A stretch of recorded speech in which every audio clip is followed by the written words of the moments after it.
கர்த்தருக்குள் பிரியமானவர்களே, செப்டம்பர் 30 இன்றைய பனித்துளிகளின் தலைப்பானது கிருபை பெருகட்டும். வசனம் 1 சாமுவேல் 17 அதிகாரம் 32 வசனம். தாவீது சவுலை நோக்கி, இவன் நிமித்தம் ஒருவனுடைய இருதயமும் கலங்க வேண்டியதில்லை. உம்முடைய அடியானாகிய நான் போய் இந்த பெலிஸ்தனோடு யுத்தம் பண்ணுவேன் என்றான். கடினமான காரியங்களை சந்திக்க நேரிடுவது இயற்கைதான். கடினங்கள் அதிகமானால் அவற்றை எதிர்கொள்ள தேவனுடைய கிருபையும் அதிகரிக்கும்.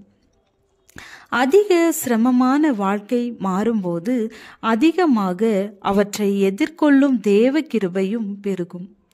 பாடுகள் பெருகுவது மட்டுமே கிறிஸ்தவ அனுபவம் அல்ல. பாடுகள் பெருகும்போது அவற்றை சந்திக்கும் தேவ கிருபையும் நம்மிடம் பெருகும் என்பதே உண்மை. கொஞ்சம் கிருபை அதிகம் சுமை என்பது கிறிஸ்தவ அனுபவம் அல்ல. சுமைகள் பெருக பெருக கிருபையும் பெருகும். சில நேரங்களிலே அதிகமாகிவிட்ட கஷ்டங்களையும் பிரச்சனைகளையும் நாம் பார்க்கின்றோம்.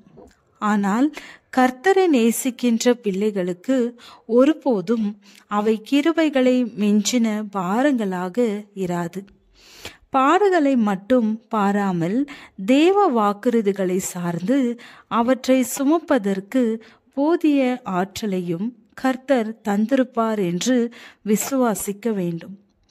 ஒருவரை பார்த்து அவருடைய நண்பர் அத்தனை சுமைகளையும் சுமப்பதற்கு தேவையான கிருபைகளை கர்த்தர் தந்திருப்பதினால் தான் என்று பதிலளித்தாராம்.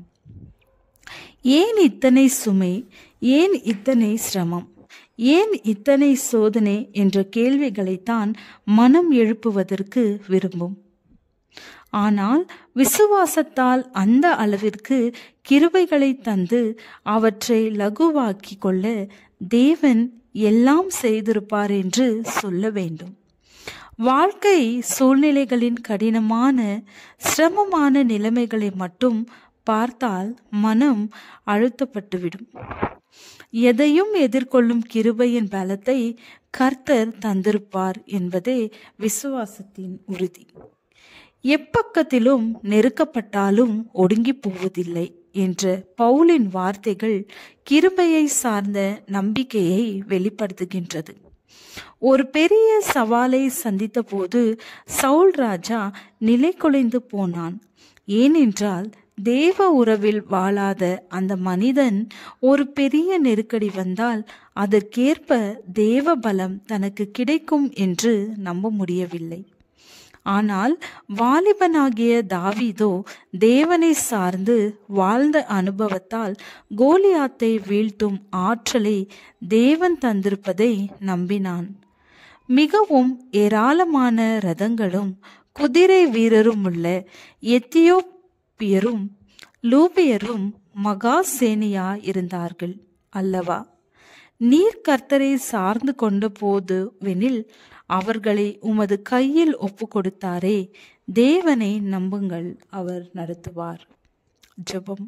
நீதியுள்ள பிதாவே, உம்மை சார்ந்து எல்லாவற்றையும் செய்து முடிக்க உம்மிடம் ஒப்புவிக்கின்றோம். ஆமேன்.